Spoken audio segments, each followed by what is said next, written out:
We've all heard the phrase elephant in the room, and to be honest, some of us still cohabitate with them. What's your story? Let's talk about it.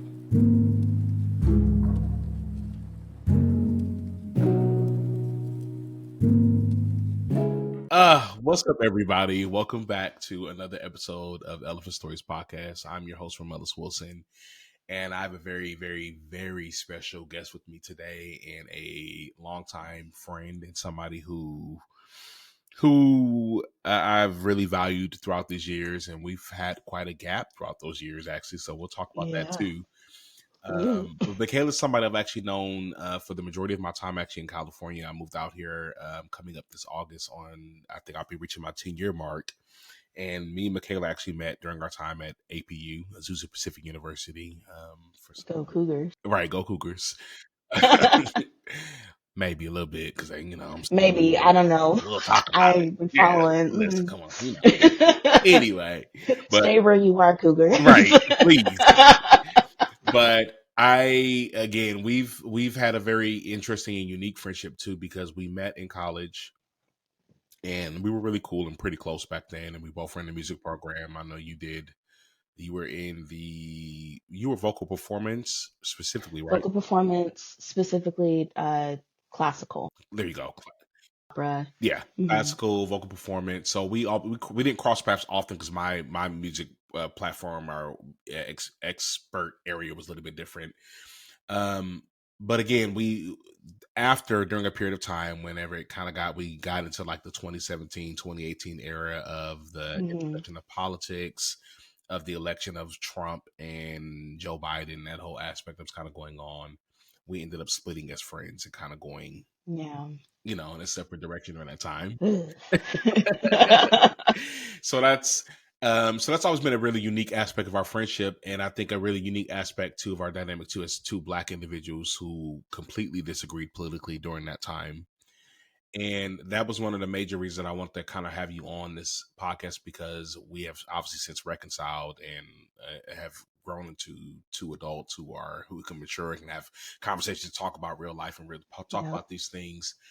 But the elephant in the room that I really want to address and that I want to address with you is, well, one, first, let me say welcome. Thank you for being here. Thank you for having me. So grateful to have you. And by the way, if some of you heard her call me Rome, some friends call me Rome, some friends call me Romellis. Oh, yeah. Depending on what era of life you've met me in, you may know me as Rome. I would say probably since 26 on up, it's only Romellis. The only people who've met me during the APU era are, during certain eras back in school. Because it used to be kind of a way for people, like if they didn't know how to pronounce my name, they would just shorten it automatically. So I would automatically default to letting them call me Rome. Now I'm like, if you could say expialidocious, you could say Romellis. Listen, okay. Hi, Romellis. It's good to speak with you, Romellis. Like, we're talking about 3 syllables. If you can say Romellis. Tchaikovsky. Like, come on now. Like, stop playing with me. We saying Beethoven and everything else. Like, cut it out. So anyway, just for context on that, but I am beyond grateful for you to be here, Mekela, because again, I ended up reaching out to you recently on TikTok probably a few months ago. Because though we had stopped talking in our friendship, we had kind of, ceased and paused for a while after the whole political debacle on social media. I still, TikTok ended up still promoting and kind of showing me a lot of your content recently. And because your number was still on my phone, I never, for some reason, even if I follow somebody's number still be sitting on my phone, I never delete, so I still have your number. So then it's saying like people you may know, and I started seeing your content, and I was like, oh wow, Mekela's different. There's been a shift. What's happening in these few years? So fast forward to now, from 2017 to now, about 6 years now. It's been quite a while since you've actually this is our first time having like a real life, like a real conversation, like seriously. And like I said, we was cool in college, like cooking and hanging out, and you make some fried chicken that was on point. Stop playing with me, like you know what I'm saying. Like again, we've always been really cool and close. So I guess I want to start off with let's start off from college. So we were in college. Obviously, the political climate of the United States started to really kind of change up during that time, especially as the election got closer and closer as we got up closer to 2020. Yeah. And that was right around the time when I was finally leaving APU, and I know you were graduating in 2017 and going about your, Hmm. going on to the next phase of your life. So I think this ended up, the social media situation with all of us ended up happening, I think, a few years after school it was done by that point. But I guess I'm curious, like, what was going on in your mind, and and kind of where were you at mentally, and like during that phase of your life? Obviously, I'll tell you where I was at, obviously during that situation.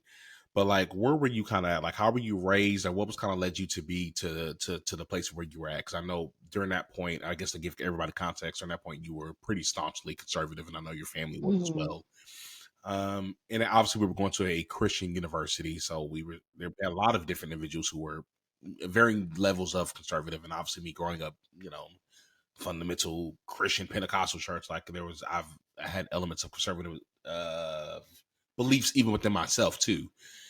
Which again, that's so. And I also want to make clear before Mekela, we hear from you to everybody here. This is not a political episode. It's not necessarily for us to talk about who believes what or who's voting for who. This is not that. It's more so about reconciliation, conflict, and transition, and us transforming throughout life. Because I think Mekela's story has been a really interesting aspect of that. So that's what this episode is really more so about. This is not about telling anybody who to vote for or what to believe politically, or us making that the main piece of that. That's not what this episode is about. So I want to be clear on that.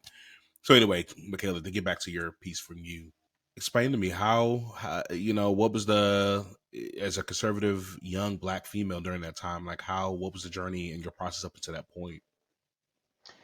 So really the mindset, I guess that would be the 2016 to 2020, prior to 2021, Mm-hmm. that whole chunk was really surviving within my community at the time.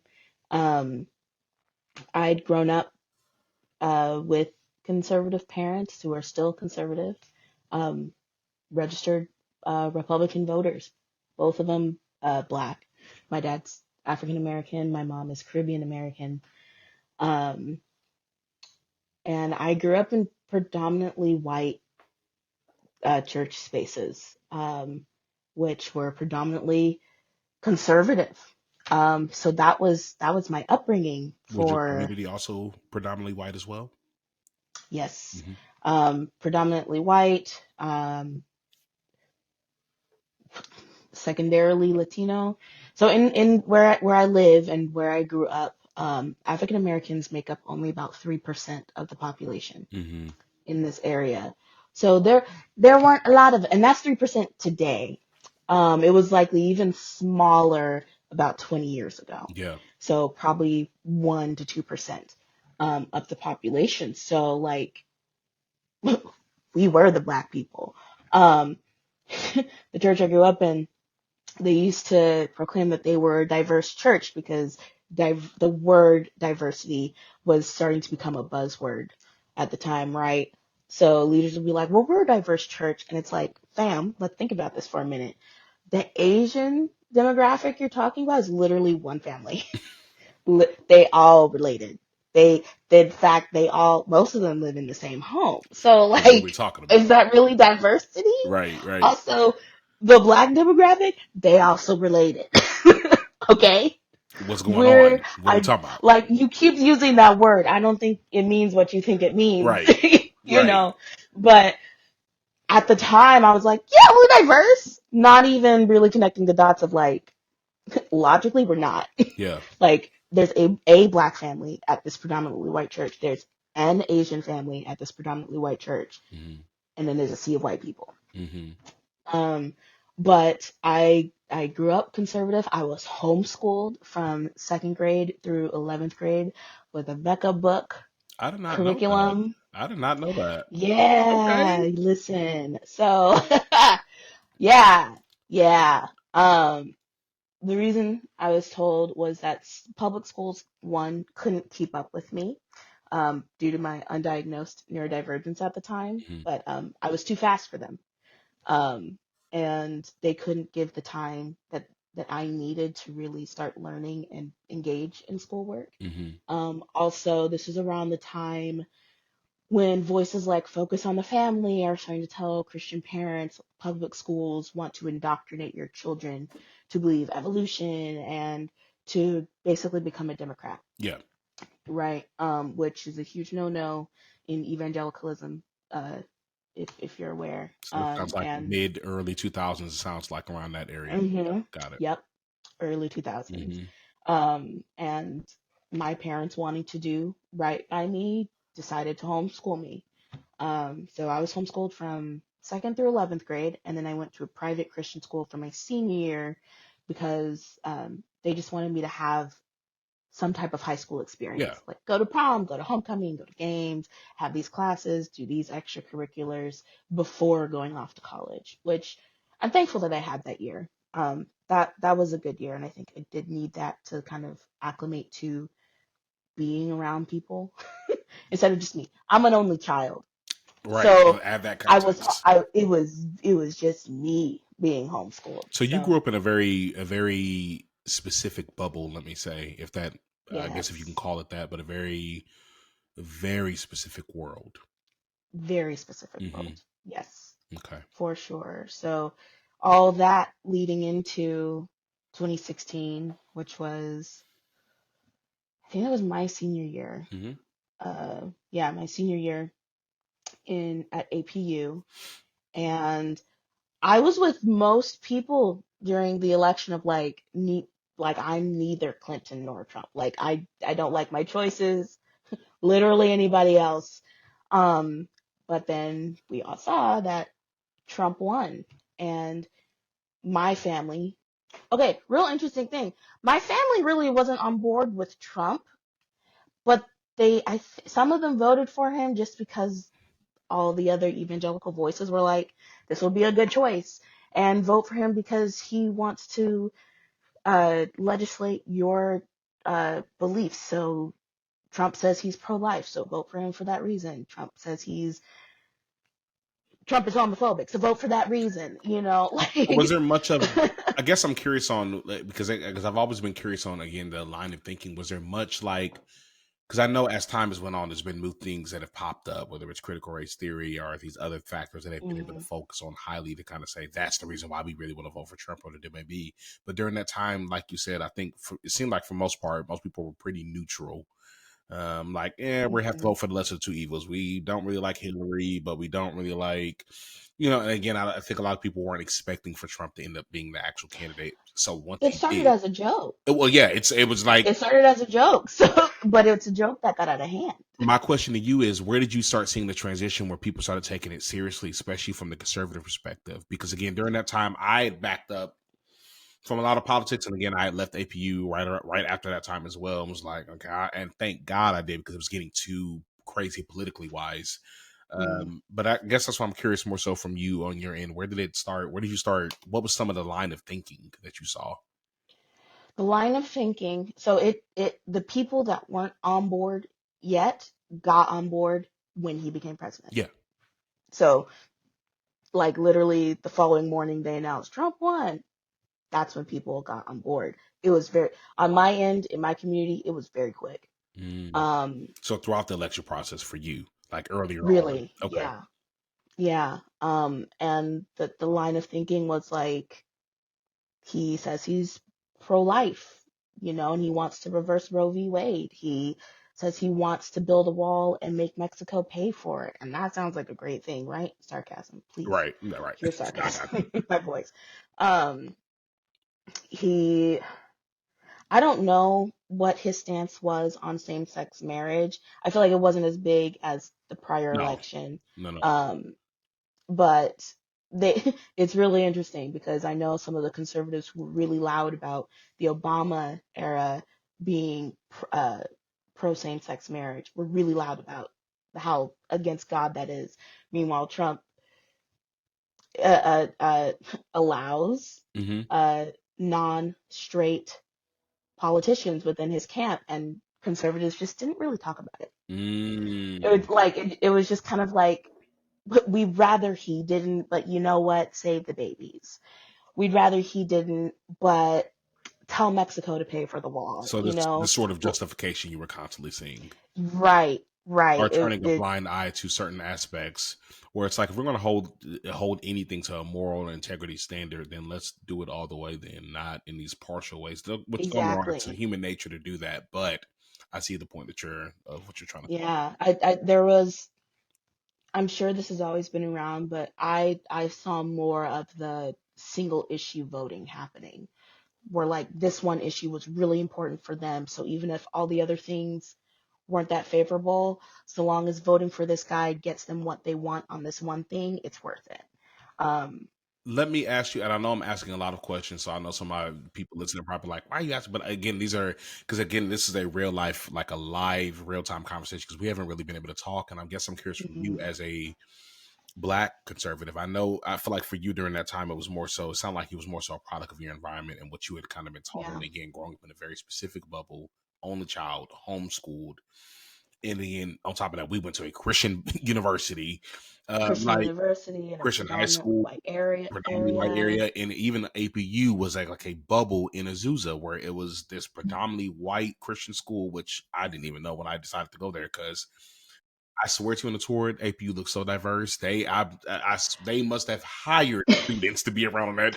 I'm telling you, it was diverse as a fool. And even when I saw the pictures online, I was like, okay, oh, I'm about to go over. Like, okay, so I love it because I'm from St. Louis, where either you're Black or you're white, or we have a small Hmm. Muslim and a Bosnian population. But other than You that, saw the Samoan community and you were like, okay, okay, I see some people. What we doing? Okay, okay, I see and you, Filipinos. and baby got to campus and was like, what is going on here? Mm-mm. I thought I was right back at home in St. Louis. I was like, oh, And like that's the crazy thing. I was comfortable. which I was Cause too, like per that's se, because that's all I knew. But it also was yeah. just like I was looking forward to moving to California because of the diversity, because of the difference of people and difference of beliefs. And, Hmm. I was looking forward to that. And then I landed at APU and it was like, oh, this is actually a microcosm of the exact same environment I've come out of. So interesting. Yeah. So I guess I'm curious from you, on that, on the piece of again, like in your mind. So I guess were you not really connecting much to it personally? Like again, like were you not digging? Like I personally believe this because I personally believe abortion is really wrong, or more so I believe these things because this is what I've been taught and what I just naturally feel is like wrong. What was the logic behind it? 'Cause especially because I'm sure I know y'all Hmm. got some pushback, obviously, because we ended up falling out. But I'm sure as Black Hmm. conservatives, I'm curious on that piece from you. So it was a combo of both. I told myself that this is what I believed because this was my genuine conviction. I know now I just really wasn't allowed to question it.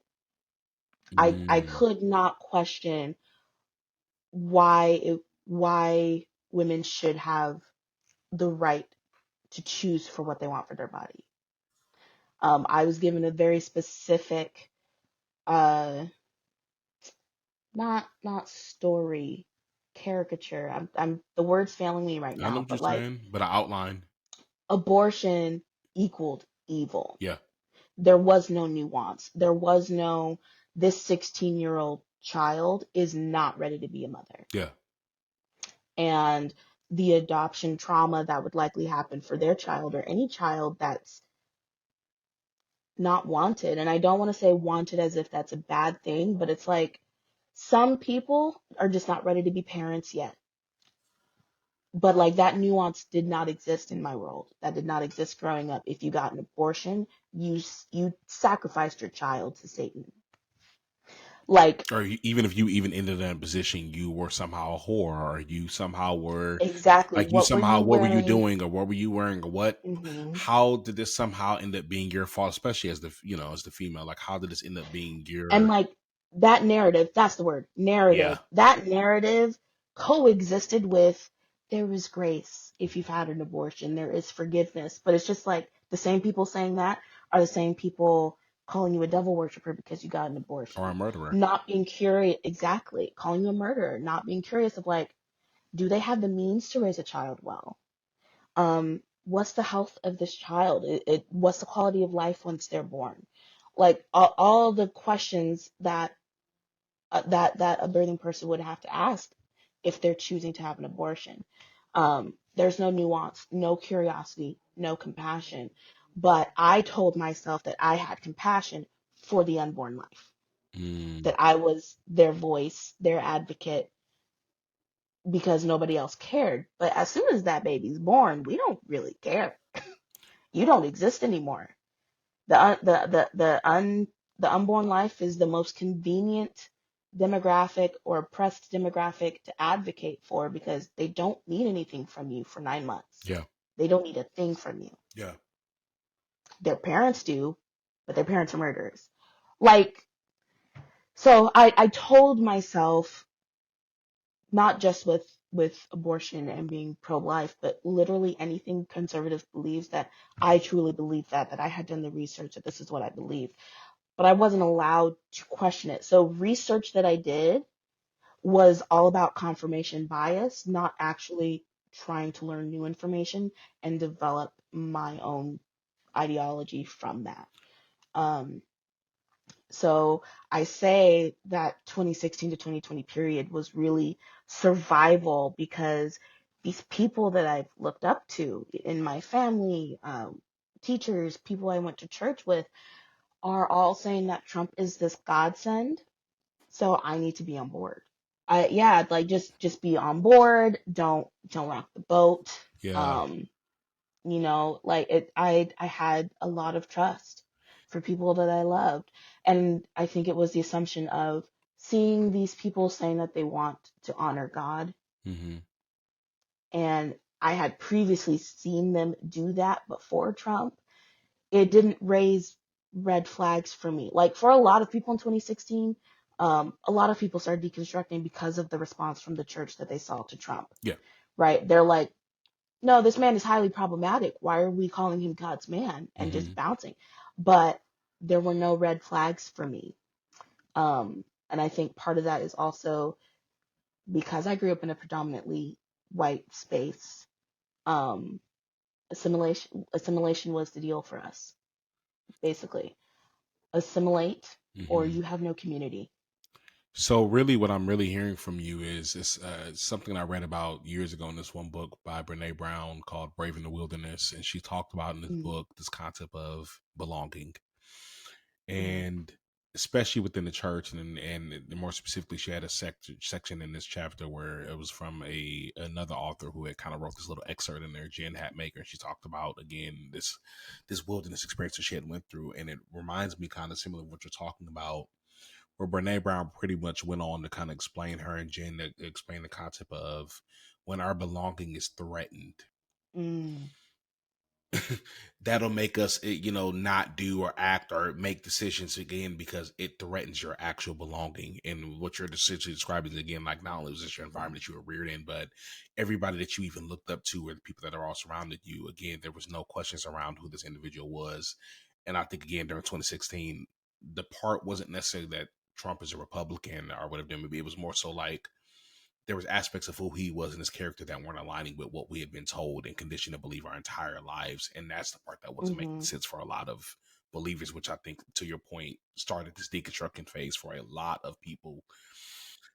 So it's interesting. It was like a good and a negative thing, if that makes any sense, because a lot of people have walked away yeah, and never returned back to the church yeah, for their own reasons. But I think, again, you bring to perspective a very honest perspective, and I think that's a piece that we often don't hear about from whether you're conservative or liberal, wherever you land out on the spectrum.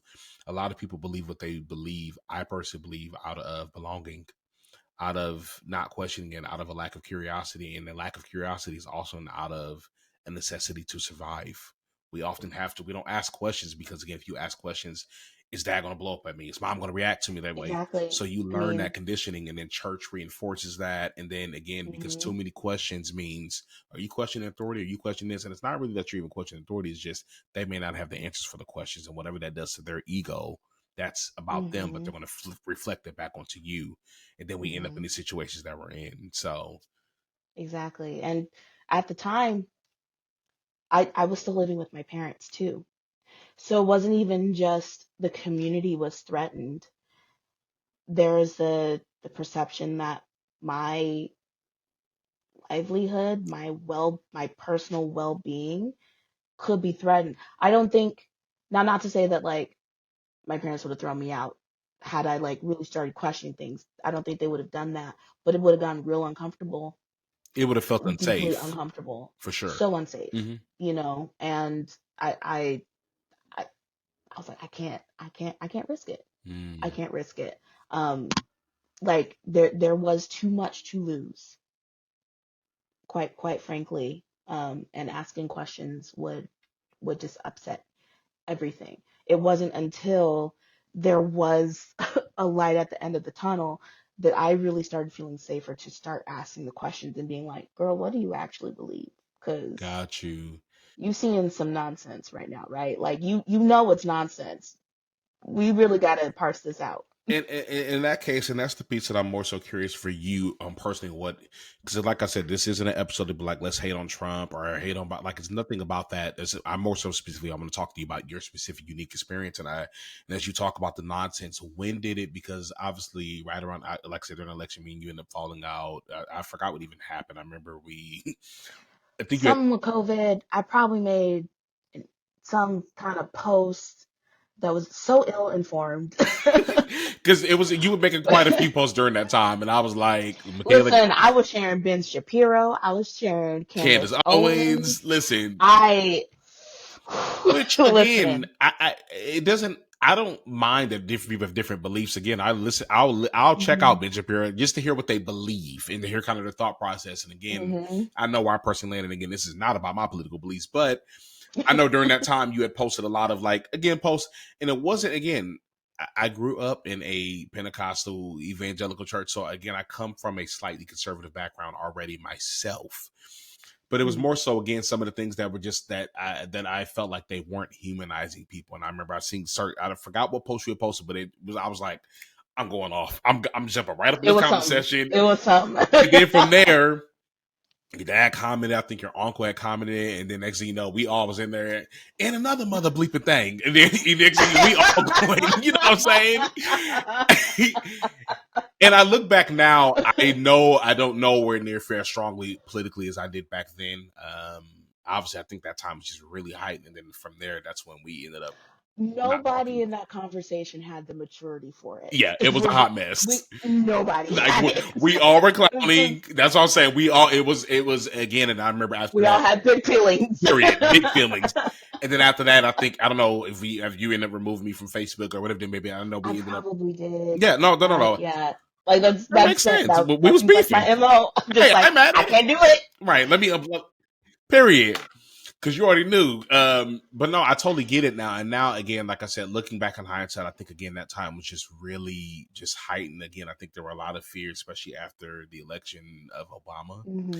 Like I feel like the Trump thing, Yes. even though I act surprised that the things have turned out the way they were, they weren't as surprising because I saw it during whenever Obama got elected and how a lot of people had to kind of remove and cut off from back from where I'm from based on the Hmm. things that they were saying. Again, it's not the point that I don't care if you don't like him because he's Democrat, but when you start saying things that are veiled under racism or veiled under other things that have Mm. other implications, then we got a problem because I'm not playing that.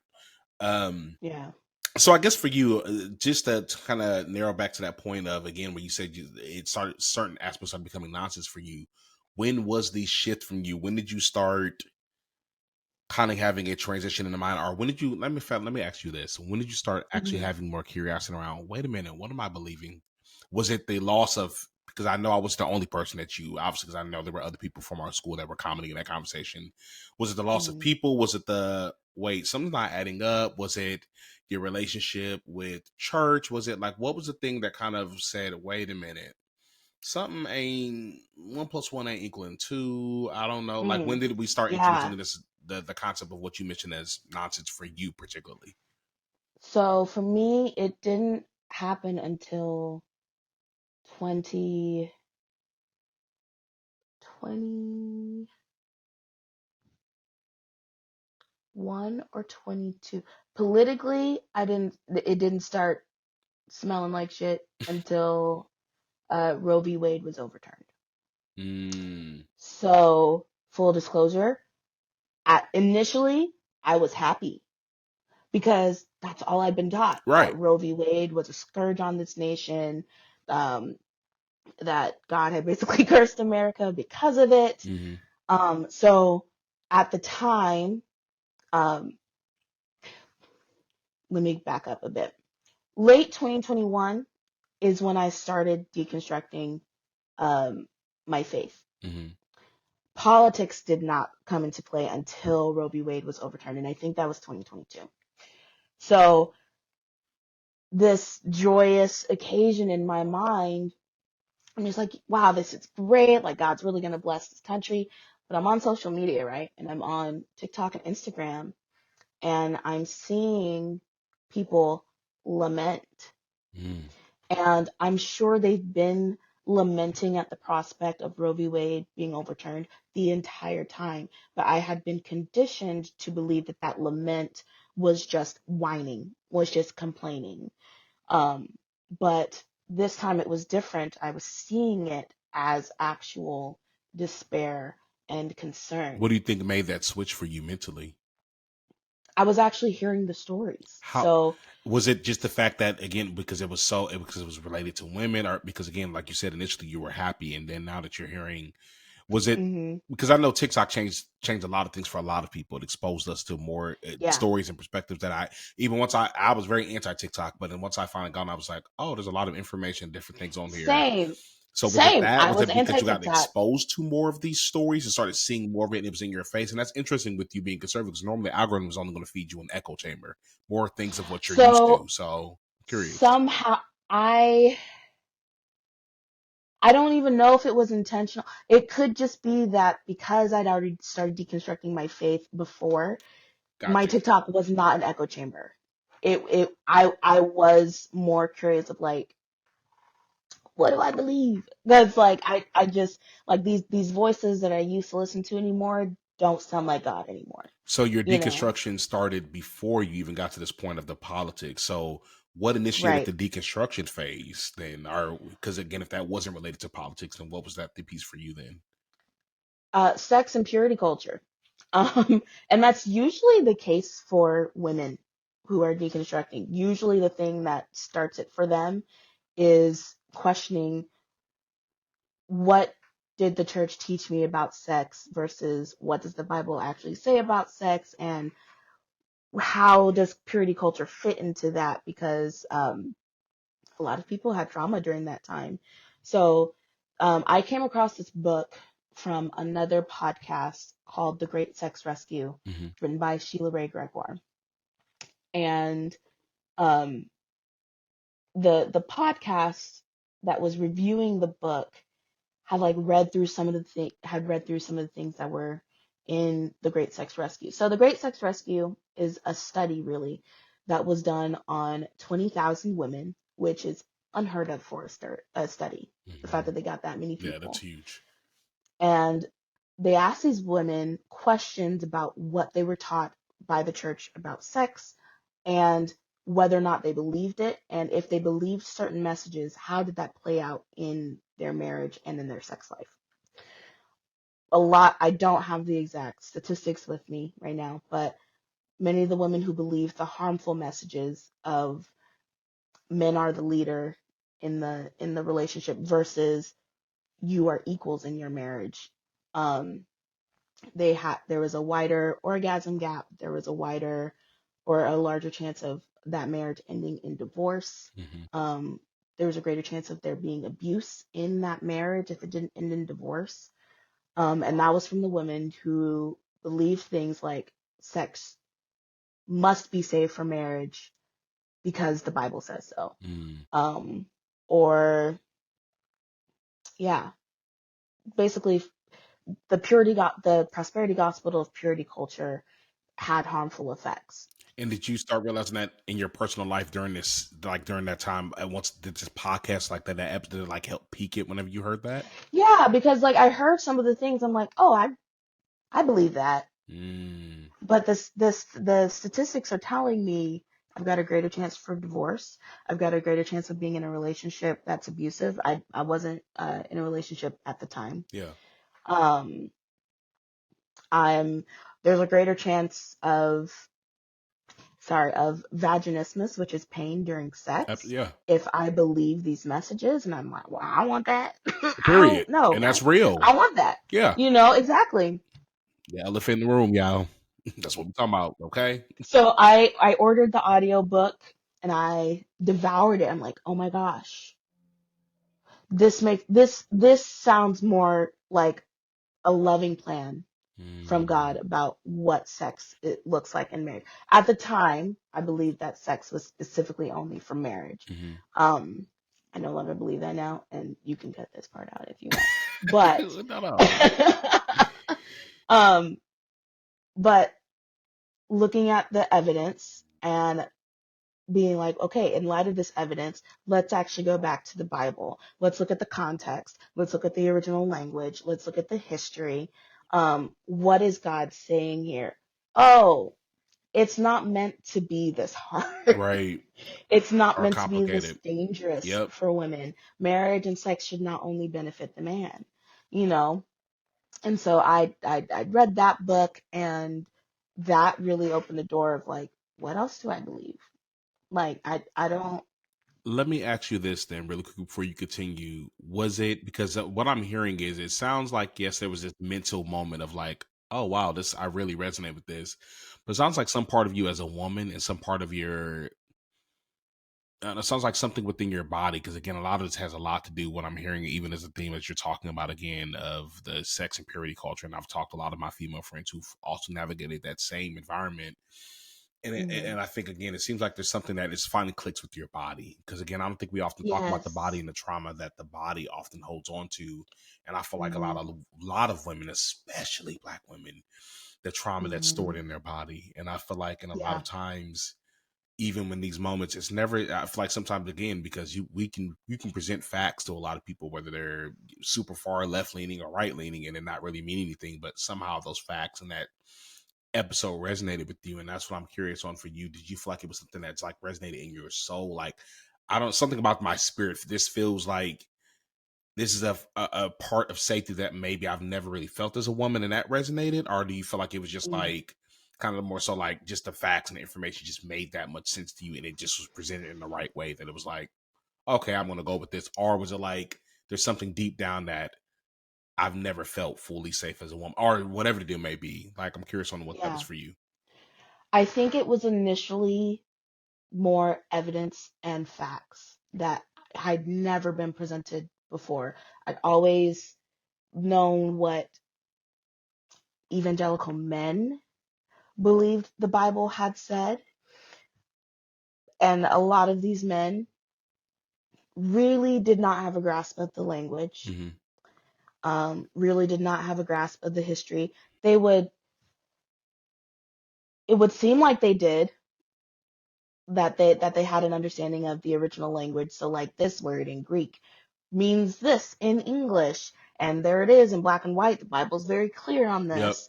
But here is this scientific evidence of like, hey, this is the result when women believe this, when they believe this is biblical and from God. And if we're going to believe that God is a loving God, we something's got to change here because this is not a loving result, right? And I'm just like, that makes logical sense. Literally.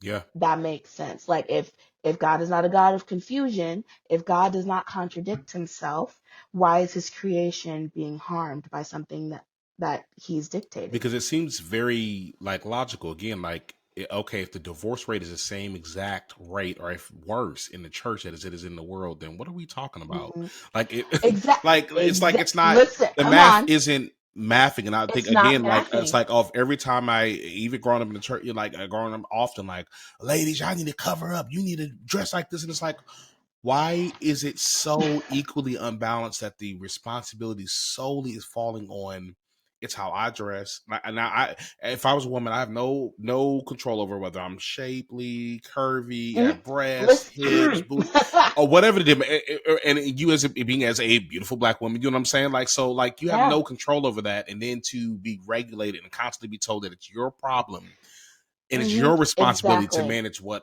I have an issue with as a man. Hmm. That's mind boggling to me, and I've seen it happen for so many. So that's why it's very curious to see that you end up having that um, Yeah. aha moment for you. Seriously. Yeah. It started with the logical, and then the logical helped me realize what I'd been carrying in my body.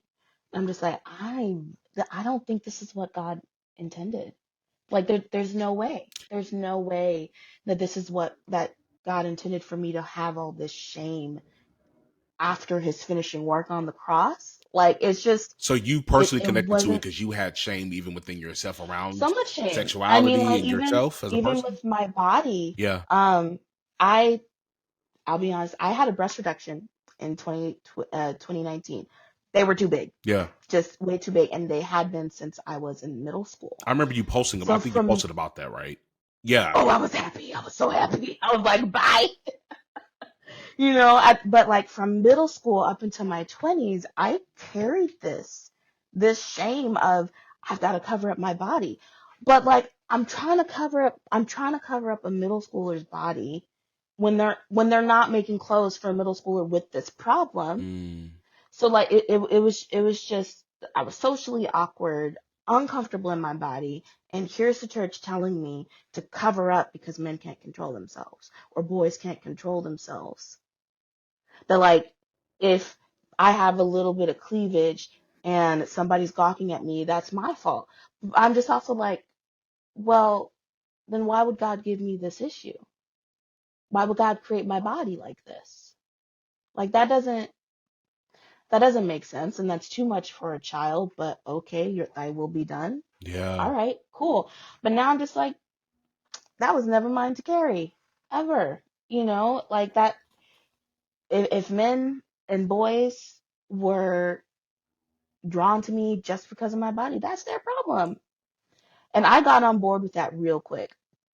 Others did not. Do you feel like in a And lot of ways that it disassociated the church helped you, or not? I'm going to say the church, but the theology and some of the line of thinking helped you disassociate from your own body, from who you are as a oh woman. yeah, yeah. As a woman, as a black person, I was so deeply dissociated that that my blackness was literally just my skin color. Mm.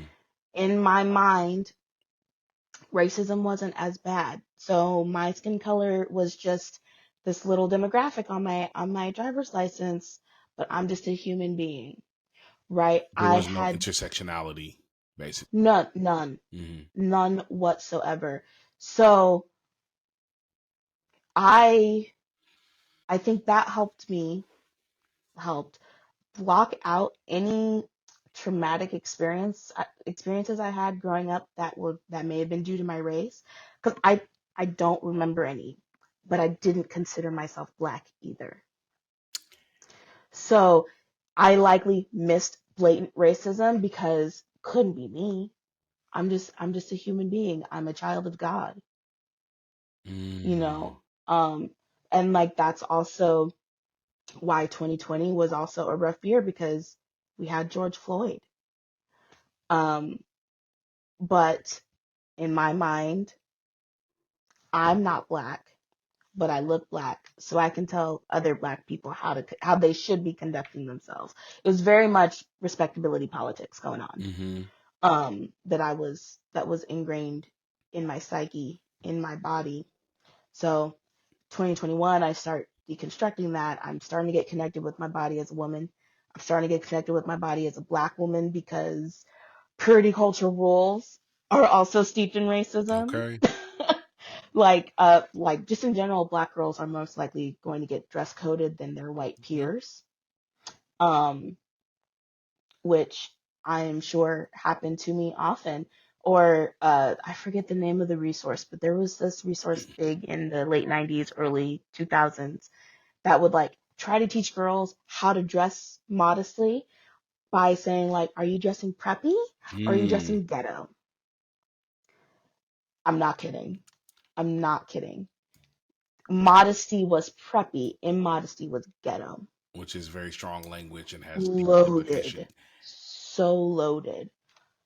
So yeah, I was very divorced from my body in every sense. And deconstruction has helped me reconnect with that. Even the type of therapy that I go through right now, internal family systems or IFS, Hmm. really focuses on the parts of you that have certain sensations. So the part of me that experiences anxiety in certain situations, where do I feel that in my body? Okay. Like I'm Yeah. literally having to learn how my body responds and feeling that and sitting with that because I ran away from it.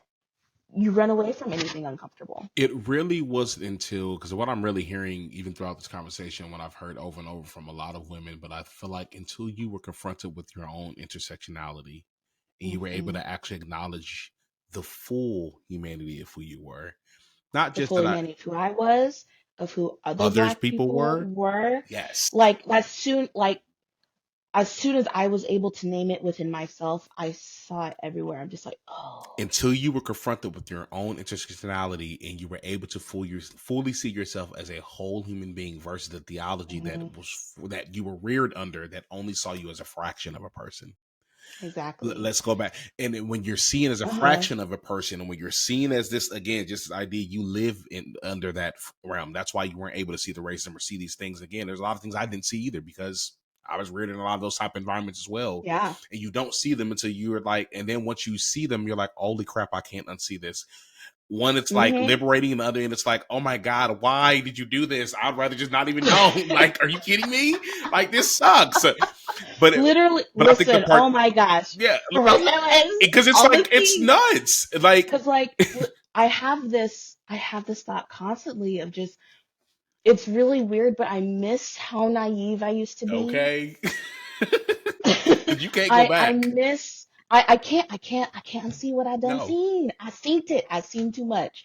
Okay. it's all to I me. I miss the almost describe it like naive. looking in the mirror for the first time, like when an animal, like when a puppy sees himself the first time. Again, you don't realize it's even you. You're like, But like who's that?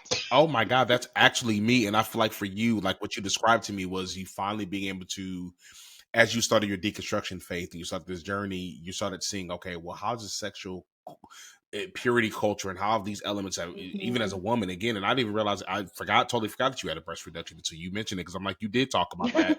And even Hmm. again, just being a curvier Black woman, especially in a space where we were not Hmm. surrounded by many of, you didn't have that at No. all, at least in that No. environment. Like my body type Yeah. is still trying to find its way into body positivity. Well, yeah, I mean, Which is crazy because now body positivity is kind of like losing favor in the masses. yes, So it's just like, dang, we never even got there.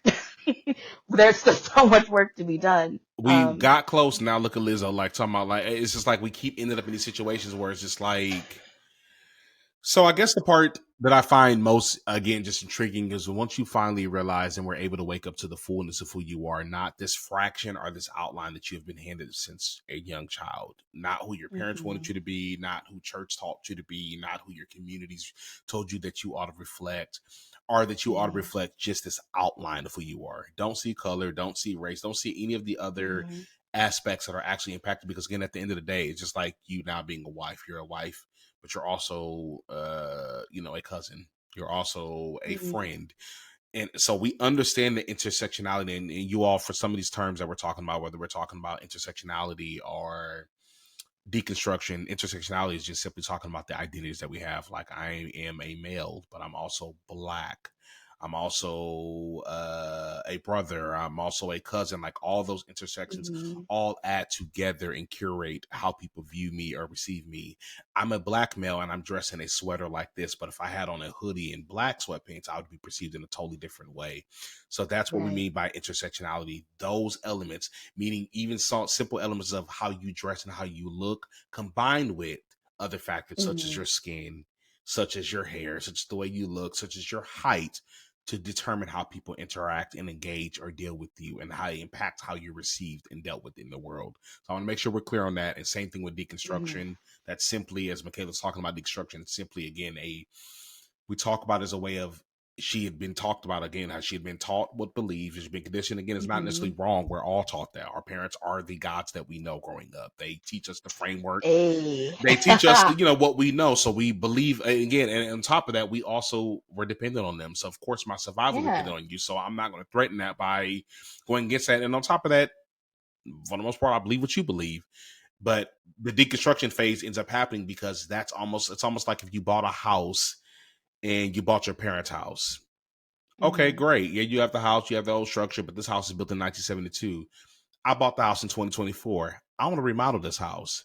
I'm not Mm-hmm. completely uprooting the foundation, but I am going to add on some Yeah. room. We're going to add on, I'm going to make it the way I want it. And I realize a lot of us, we get the house and already inherit the house from our parents or our family, and we don't change Mm-hmm. anything. We don't put Yeah. us on it. We don't put us in, even included, because there never was us to begin with.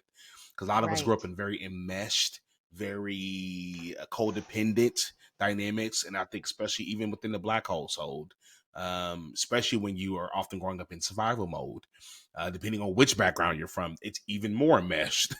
So, Listen, as a girl into a woman, it's expected that I'm mm, enmeshed in some form or fashion, especially with a man. I would be so uh I know what you mean, but I in want people to hear more of this.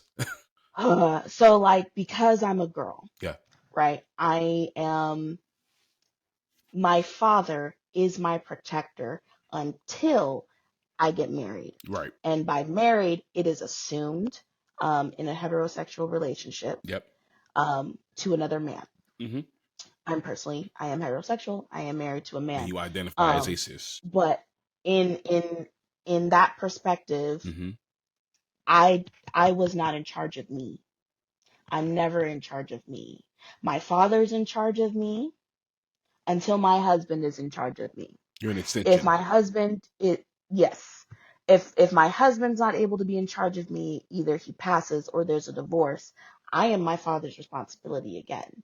But it's always enmeshed. My autonomy does not exist. My well-being is dependent on the men in my life.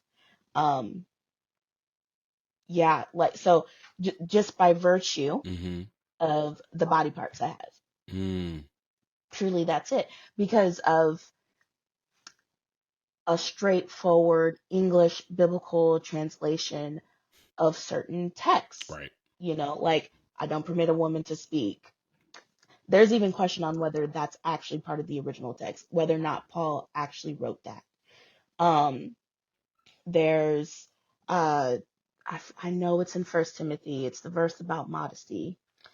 Um, but like dressing modestly, it's assumed that that verse is for women not to dress sexually appealing, and it's like, no, Mm-hmm. that's not the context. But Mm-hmm.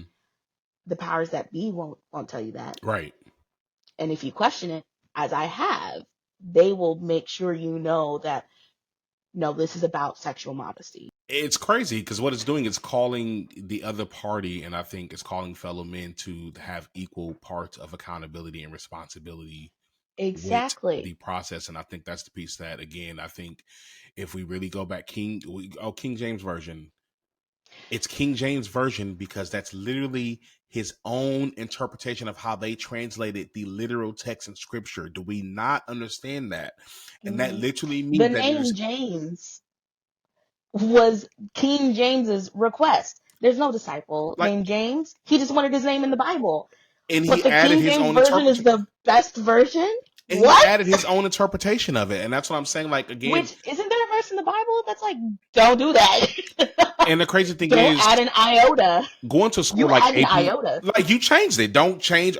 And I think the crazy thing is going to a place like APU where we're forced to Hmm. take these Bible classes and kind of do these like exegetical, like these like really deep dives of what was the scripture really saying. What was the original text in Hebrew, or like, and when Hmm. you really and I even like my roommate, he went to school to be a pastor. He moved from South Dakota to be a pastor. Ended up becoming an atheist by the time we left APU. Be, Ooh. because again, some of the Not that that's a bad thing, but like I just know that was if in the time y'all went to APU, he started out with the mission to be a pastor and left as an atheist. That was a hard journey. a hard journey, and I Whew. think the crazy thing is, my point is, like, once you see the original context or the original words Mhm. in the original language it was written in, and you're like, oh, this literally Mhm. translates to this. It's kind of Yep. shocking. It's like, oh my god, what were we taught to believe? And it's not necessarily that sometimes they're completely off base, but you know that there was an angle with how they taught the scripture for their Exactly. own benefit. And that's a part that's almost Hmm. like, I want to toss out everything, but how do I not toss out everything without, Exactly. you know what I'm Right? saying? Because Like it feels the like you got bath betrayed. water's dirty. Do we throw out the baby? Like we really like don't throw the baby out with the bathwater, but we really gotta consider like what's the quality of life of this baby? Because it's a lot to take in when you realize that, or when you realize, even again, like I have some friends, you know, at Oxford, shout out to them, and Kathy Ball, like some other people working on this project called Hmm. 1946, of when a lot of Yes. like when a lot of these words and a Yes. lot of certain scriptures, and they're focusing specifically on like the copper passages and these specific scriptures Hmm. of when these words are homosexuality, these other terms that were introduced to scripture. So they've been working on this for a while, and I think that's helped expose me to a lot more of that, and obviously going to school for and learning theology and that whole Yeah. piece. You know, I gasped like that because the documentary 1946, I think the subtitles mistranslation that shifted the culture or something like that. Um, I I watched it. I was able to get a okay, ticket for a live stream, yeah, and this was about a few months after we departed from church, mm, and I uh I told my husband like, listen, I don't know where you're at, but here's where I'm at. If the church was wrong about women, if they were wrong about child rearing, i.e., spanking, mm-hmm, um, if they were wrong about marriage and sex, mm, they probably got heterosexuality wrong and mm, LGBTQ wrong as well. My husband was apprehensive, mm-hmm, right? But I told him like, listen, if we're gonna have kids, I like I need to know you're gonna treat them like humans mm, because I'm not about to have my children traumatized in my home under this roof no, and have to hide a part of them even from one parent. And like I had decided like if this is something that like he can't get on board with, I can't have kids. I'm not gonna bring a child into this marriage. mm-hmm, So I bought the tickets, and I was like, you can watch with me if you want. So he decided to watch with me. By the end of that documentary, we were both affirming. And wow, I literally, I was just like, I don't believe this. wow, Like, I don't believe this. That, like, the thing that really should have been in the Bible, which was pedophilia, I don't know if you have to bleep that word out, but sexual abuse against children or certain dynamics where a younger individual is disadvantaged sexually by an older because we individual have to on speak about the purpose. context of when the scriptures was written, especially during the Roman Empire, and Exactly. specifically what was happening during that time, the historical accounts Exactly. that are outside of the Yeah. Bible that also validate these same exact things of what was happening and what Paul was referring to specifically. It's not what we've made it to be modern day. And I know a lot of people will be disagree or want to argue and debate about that. Right. And be like, I But don't agree with that. It says it here in the Bible. I'm like, no, but it says that in English in your version of the Bible. and here's a deeper thing, That's different. Mekela. Even if you still believe whatever you believe around, again, like I Hmm. said, because today's episode is not necessarily I don't, again, not about what you believe or whatever. But even if you did believe it's wrong or you disagree with whatever it is, how do we get back to the point of treating people like human beings, regardless? Exactly. How do we get Which is the whole crux of the deconstruction of like, absolutely? so good job bringing that back. So back to Roe v. Wade. Mm-hmm. My TikTok for you page is not tainted by ultra right conservatism. It's pretty open.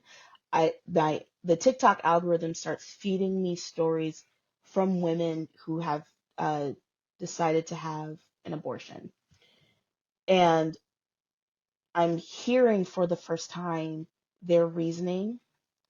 I'm hearing that it was not an easy decision. Yep. In my perception, abortion was an easy decision, and that it was one that was made callously. You just been laying out here sleeping around, and now you just want to oop. Right? I Like made a you don't want mistake. to. I want something else. Like Hmm. they paint it like that, and I'm like, I've met too many Exactly. people, even in church, who will never tell anybody they had an abortion, and that wasn't their Hmm. experience. Like they made a mistake, or they had Exactly. one time, and it's like, do y'all not? It's like it's so black and white that it's like it completely dehumanizes and misses human. So it sounds like you were able Hmm. to start diving into people's stories and Yeah. humanizing I them. I was seeing humans. But you I was seeing humanize yourself humans tell their first. story. I had to humanize There myself we go. first. Yeah. Um, so I humanized myself first. I was humanized by my now husband. He was really the Come on, first husband. person close in my Yeah, okay, I love husband. that. Come on now, all right, Mekela. I My see you. All right, husband. all right. Ah. Hey. He started affirming not just me, but my blackness, Mm. which was I wasn't expecting that at all.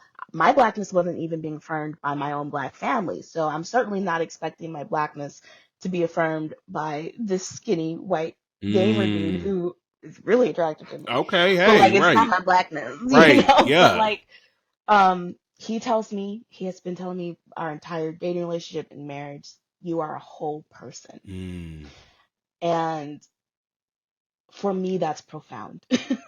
I'm just like I am a whole I am like, wait person. a minute, I hold I have on. feelings. I Yep, have needs. I experience things, and I'm black, yep. and that's not a bad thing.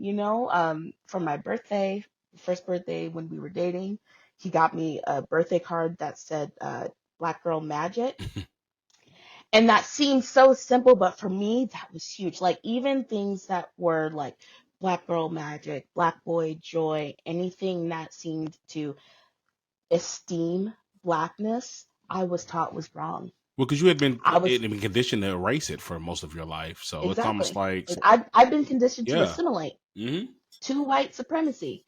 So being affirmed in my humanity, in my blackness, at the same time that I'm learning to affirm my humanity and my blackness, really just solidified for me of like I'm deserving of love, Mm. and others are too. Mm.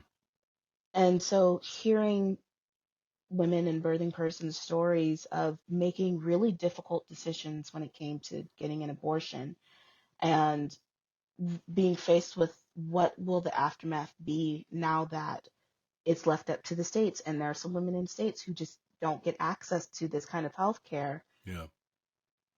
Holy crap, this is not a good thing. This is an awful thing. It really shifted in my mind of like abortion's not the evil.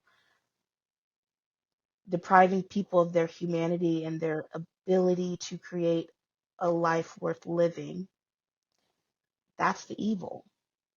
Because many Uh, people aren't thinking about the long term. They're thinking about just the immediate. Okay, you had sex, you ended up in a situation, so you should be able to manage it. mhm, But what we often don't think about, and what I feel like a lot of people don't often see, is, and I'm talking from the perspective of being a black, who used to be a black baby, who's now a grown black person.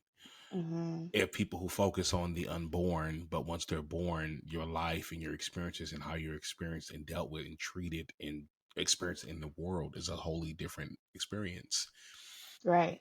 Like it's crazy that you'll look at, say, a single mom Mm-hmm. who already has multiple kids and has an unplanned pregnancy. You'll tell her she can't get an abortion because that's murder, but then she has the baby and you tell her, girl, you need to stop having all these children. Oh, And then you don't even consider the factors that led up to that. Like, we will look at somebody and be like, oh, you're just a sum of all the decisions you've made, rather than saying you're actually a sum of your experience in your decisions that were life. made without your consent. Literally, did you grow up in a Like, household where your body was violated, or where you had no autonomy as a mhm, woman, and now you are, or where your father was abusive, so now you ended up in a dynamic where you found a guy who you thought was love, and you thought he was loving you, you mhm, thought, and you happened to give your body over to, because you thought that's how you would get love or how you would receive yep, love. If I, even though it's not necessarily right or more or whatever you want to, however you feel you want to paint it, you did that and you happen to get pregnant. Does yeah, that mean now, okay, now I'm going to endure a pregnancy. I'm going to be ostracized by my community because mhm, though we're for pro-life, we the shame that we're going to put on you just by even in this situation, we don't care how you got there, what happened, the context. mhm, We don't give a damn about none of that. None of it matters.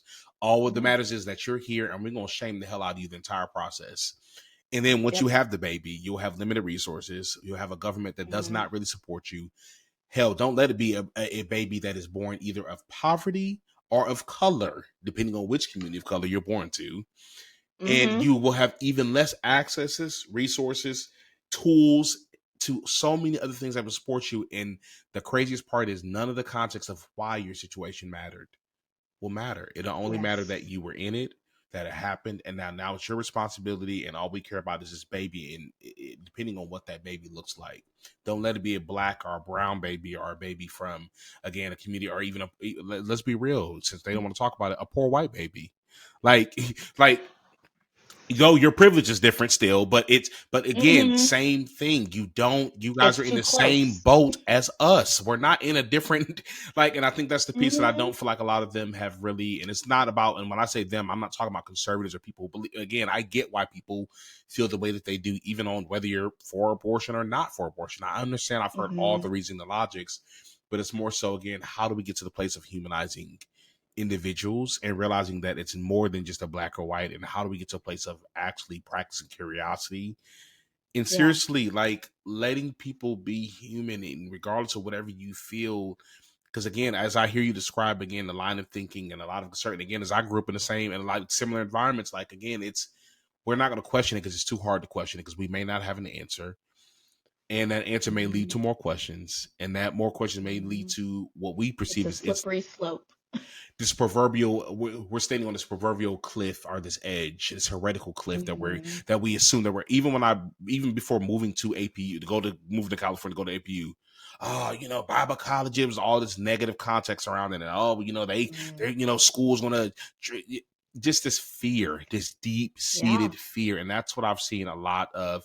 So that's what I'm saying. This has nothing to do with whether you're conservative or not, because again, when it comes to my money, I'm still a little conservative. Don't play with me. When it comes to my taxes, there's certain things like that. Listen, Like, like I'm not a fan of capitalism anymore, but like I'm a little right, like, just like can y'all just like make sure I retire by some there's so many issues, but like also like, can we make sure we're not, can we make sure my money's all right? No, I'm playing. But what I'm just simply saying is, again, like, conservatism is more than just like these moral based issues. And I feel like in a right. lot of ways, they make it about these very, like you said, these single tracked moral issues. And I'm realizing that Hmm. there's so much deeper than that. And I feel like the beautiful thing that I want to focus on from you and what I've heard throughout your story is one, this ability for you to finally practice just this curiosity. Like, wait a minute. I know what I've been taught. I know what I believe and I know what I've been Hmm. conditioned to believe, but there's this peak of curiosity. And again, the curiosity happened around your deconstruction Yeah. journey. And then as you deconstruct, it's like, oh, wait a minute. I know I'm a woman, but oh my God, I'm a black woman. Listen, yeah, and not only am I a black woman, I cannot separate the two because like sometimes we have conversations about how certain things affect women, and I'm like, I get it to a degree, but like when you start talking about black women now, I'm just like, Because your experience is I unique and can't different separate. than that. And that's what I'm saying. Like, even Exactly. until you even brought the Like point. it's the difference between feminism and womanism, Yes. right? Like womanism is feminism, but it also upholds the rights of black and brown women, not just white women. And what people don't even realize, especially the people who are haters of critical race theory or intersectionality, this is Hmm. where this stems from like the 1970s and the 60s when it started. The whole Kimberly Hmm. Crenshaw movement again, and understanding like the difference between just feminism and like what Hmm. that meant for actually black women and separating the distinction because there's distinct And experiences.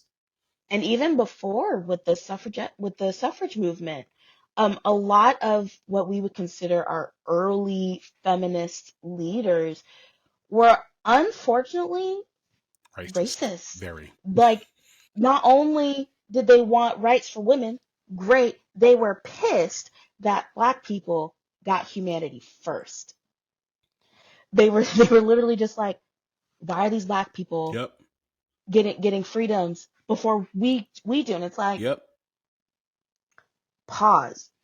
We now have a law that says black people are human. Your humanity is implicit Yep. because you're white. Like, sit with that for a minute. Like, you'll get your turn. We'll let you cook, but you need to chill, right? Like, it's so like feminism has always had this really hard, not really hard, difficult relationship with how with with racial intersectionality. Well, because it's Yeah, completely erased you all, just like you said, of how you grew up and how you were conditioned literally not to yeah. see your blackness or as a human. That's what we mean. It's not the fact that then they'll turn around and be like, oh, you guys are making a race. You're always making about race. No, no. No, no, no, no. The No. framework and the structure and the system that you've literally created and designed since the inception of this literal ground that we sit on has it steeped into it so much that it's almost impossible not to see it. And the fact that they've built it so much into the process and into the structure and into how we have to literally exist, we have no choice. And because of that, you must see it too. And we must figure out ways to actually have honest conversations and real conversation around that. So I really commend you, Mekela, because again, I think, like I said, and obviously we wail over time. You said, listen, we take two neurodivergent individuals, baby. We gonna talk, okay? Don't play with us. But because so I'm gonna wrap it up at this point because I want to do a part 2 with you because again, there's still more elements of this conversation I think are really Hmm. important. But the biggest elephant in the room that I wanted people to walk away from this conversation is one, let's talk about again reconciliation. Two Yeah, friends who fall out and then how we deal with that as adults. Let's talk about again us transforming and transitioning as human beings and humanizing ourselves. I think that's the really deeper yeah. elephant in the room. This isn't about politics. It's about you finally recognizing a part of yourself and you moving and leaning into that Mm, in the way that made sense for you, and you yeah, embracing those other elements of whether it be a black woman, whether it be being all the neurodivergent, whether it be you being on the spectrum, all these aspects that kind of made Mekela, you leaned into that rather than being afraid of it and running away, which I feel like is what a lot of people do. They run away from it or they're too afraid to actually confront and deal and acknowledge the full parts of who they are. Because when you acknowledge the full parts of who you are, when you fully hmm, like say you sit and look in the mirror, that means if I stop in the mirror and I'm about to rush out the door, and I stop and look in the mirror and I see something that's possibly wrong, that means I have to stop and take a moment to fix it. Or normally before, hmm. if I just rushed out the door, again, I'm just on my way, whatever it may be. But if I have a damn coffee stain on my shirt, or I'm sitting there looking crazy, I would want to know that. But sometimes I Yeah. don't want to I don't want to be inconvenienced with having to go switch a shirt now. Does this work? And have to do that, especially if I'm already Hmm. running late behind. And I feel like a lot of people don't want to do that. We get glimpses of ourselves in the mirror and we're like, that was enough. I'm gone. Bye. I'm not Yeah, that dealing was with too that. much. Yeah. you know, so I commend you for taking that step. And I'm not saying because of where you landed politically. Like I said, this is not about that, but I think I just commend you for taking a step to lean into Mekela. Because it's not Thank you. easy. And I know it's really hard, especially in a day and age where I feel like black women, especially, black people in general, but I feel like especially black women don't have the ability to be human often, are not often humanized, or often even recognized fully in your totality. I think it's a commendable journey for you to have went on, and even for you to even be willing to have this conversation, because I know this wasn't even necessarily easy for us. It feels like we picked up right where we left off, Yeah. literally like 7, 8 years ago now, which is so crazy to me. But I, it's just I don't know. Again, I just want to say thank you, Mekela. Like I said, I feel like there's still so much more for us to cover and go over. But again, just for the sake of time, I want Mhm. to cap it around this part. But again, your journey has been really interesting and really powerful. And I appreciate you even being willing, even when I reached out to you on TikTok and was like, hey, I know we haven't talked in years. Cause I don't know if you followed me or I followed you. I remember seeing like, again, You followed me first. I remember this. I was yep, like, I followed you because I started okay. seeing your I was like, content. didn't we? Yeah. Okay. I'm like, you know what? We're older. We're grown. We could be healed. Because, and I'll say this, I'm a huge, huge, huge believer. Now, listen, my cutoff game is real. I will cut somebody off clean cut if I need to. I'm working on it. I've gotten much better. Thank God for therapy because I Mhm. realize there's much better ways. But what I'm simply Yeah. saying is, if I feel like it's out of alignment, I usually have no problem with saying, okay, let me move that or adjust that. But the older I'm getting, the more I'm actually like, actually, reconciliation is actually a really cool thing. I don't, sometimes it Mhm. doesn't even matter what happened or what the situation was. When you practice curiosity and ask yourself about the details of what was going on, now that I know the context of what was happening in your life, your family, your like all those aspects, it makes sense why it ended up the way that it did. Not necessarily what you Yeah. believed, but why we ended up having that situation where we just completely miss each other. Because again, I didn't fully see that. I was only seeing what I was seeing politically. You were seeing what you were seeing, and it created this missing moment. Yeah. And we No, couldn't see no, each other. And I don't even think it was necessarily we didn't want to. I really think we just couldn't. in the environments that we were in, seeing something different was just not a It was a possibility threat. until it was a threat. And until we were out of the environments or on our way out of the environments that led to our thinking, we weren't going to see each other. So we had to leave first. We had to save ourselves first to get to this moment. And 1,001% yes to everything you literally just said, which leads me to my final question. I would say for you then, I guess in hindsight, fast forward years later, we're obviously in a much different place. Like I said, once I saw your post on social media, it wasn't really necessarily because your content had necessarily changed. I was just, again, curious and interested because, again, we're grown and we're adults. Like, Hmm. it's our 30. Like life is happening. Like, we're adults. And I think at this point, like, it's been years down the line. Obviously, we're well past the election and all those pieces. And I moved Hmm. away from the political polarization that was happening during that time. And I think that's why I want to have this episode, because even if you still were, politically Republican, I still want to have a conversation with you so we could talk about it and figure out, like, not necessarily change anybody's mind or beliefs, but just, again, like, how could we have met in the middle? And I think, again, as I look back over that time in hindsight, I guess that's my question to you, that, like, if there was anything now knowing what you know now, how would you move differently, or would you have moved any differently if you, like, looking back now, even with with a lot of people, because I'm assuming I wasn't the only person that probably fell away during that time, because, like I said, it was pretty, and it wasn't just with you. I had other people too. So, Yeah, I do still have a lot of my closer friends from APU. mhm. Braxton, if you remember Braxton, we're still really tight. Trisha, Kristen, my roommates, they were bridesmaids at my wedding. I'm about to be bridesmaid in Trisha's wedding. Oh, Um, congratulations, Trisha, by the Thankfully way. they, I will let her know. Thankfully they had, I think, the patience with me, patience and grace, to just be like, we're gonna wait and see with this one, because like I had some outlandish thoughts, and I think they were just like, okay, Mekela. So Mm, anyway, just the patience, but also I think the hope that something would change, which I'm glad they stuck around. I'm so grateful. I'm glad they still saw the humanity of you, though. That they still saw you, regardless of the political. Like, they saw you, and I think that's the piece that I felt like, again, that we weren't able to practice during our time, and a lot of people weren't able We to. yeah, we weren't healed enough Yeah, for that, and that's what I'm you trying to know. figure out. How do we get people to do So that? Whew.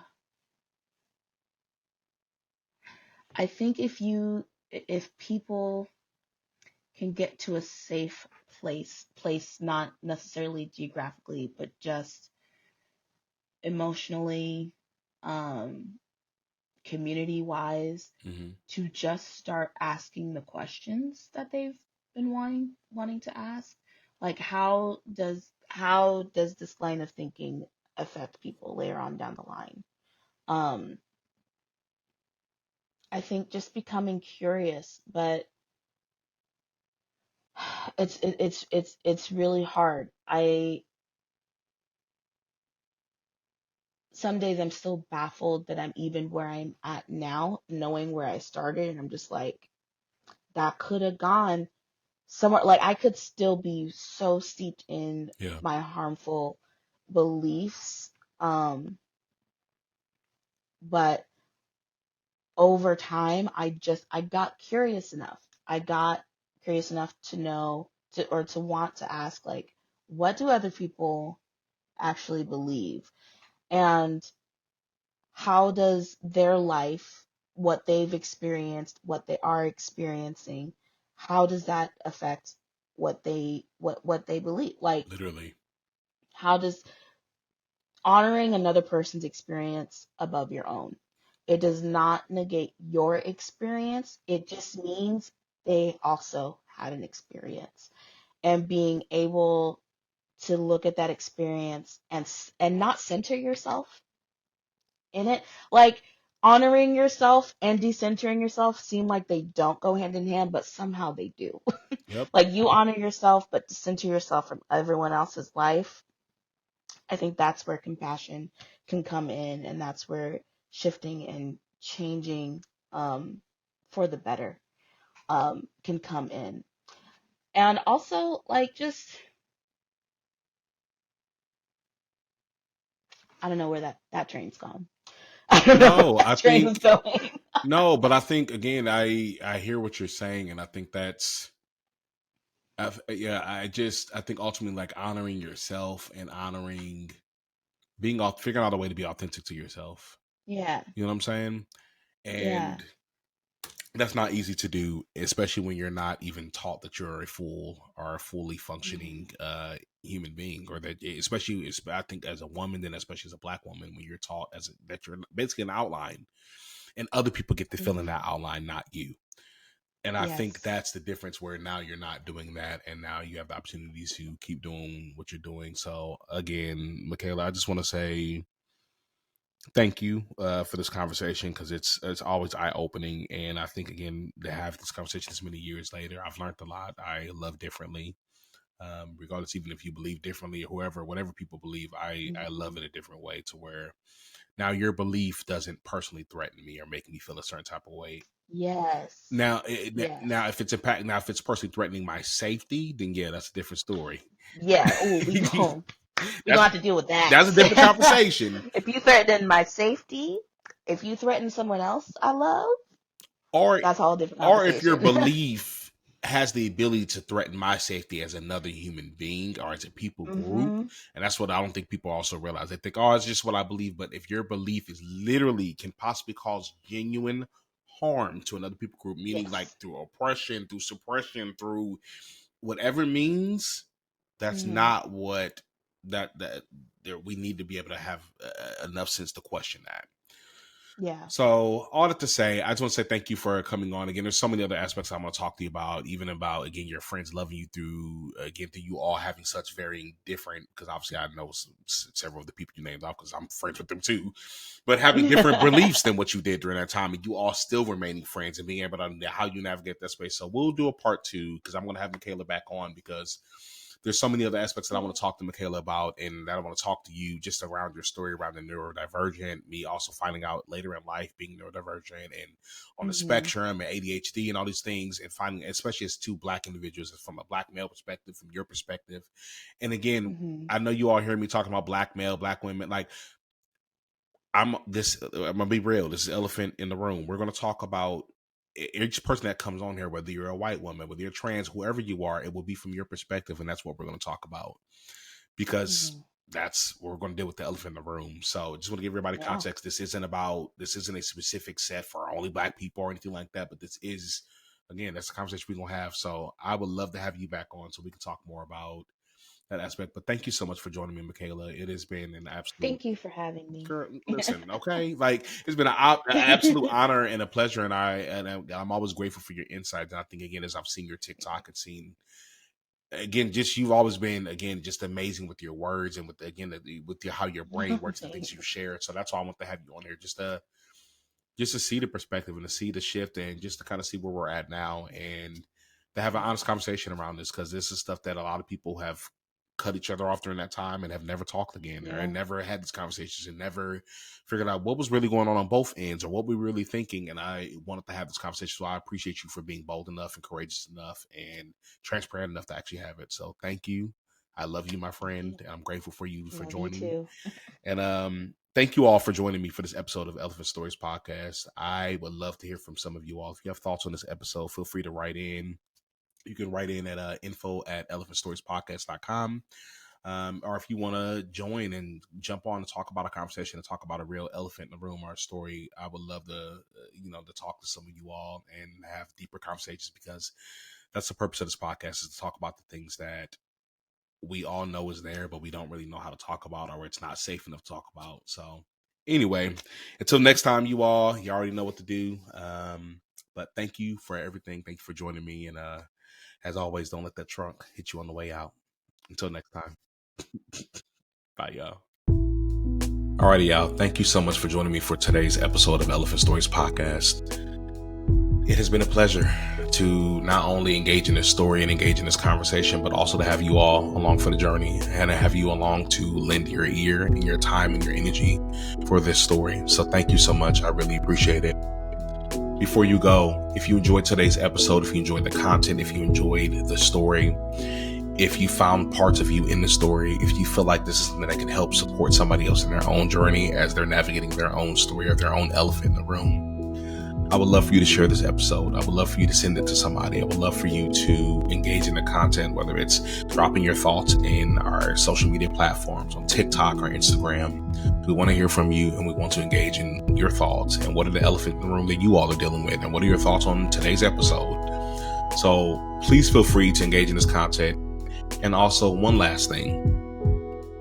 I'm not a licensed professional. I'm just a guy who loves sociology. I studied in college. It's been something I've always loved. I've always loved the study of human beings and how we function and how we move and how we exist and show up in the world.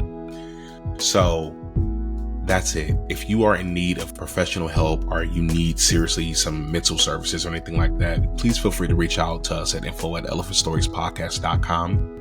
We can provide a list of services and some other resources that we have available that we do know of. But please feel free to seek out professional assistance if that's what you actually need. This podcast is in no way a substitute for that. So anyway, thank you all for joining me. I'm grateful for you all to be here. I'm so excited for this first season and to share more content with you all. And until next time, don't let that trunk hit you on the way out. Alrighty, y'all. Thanks for joining me.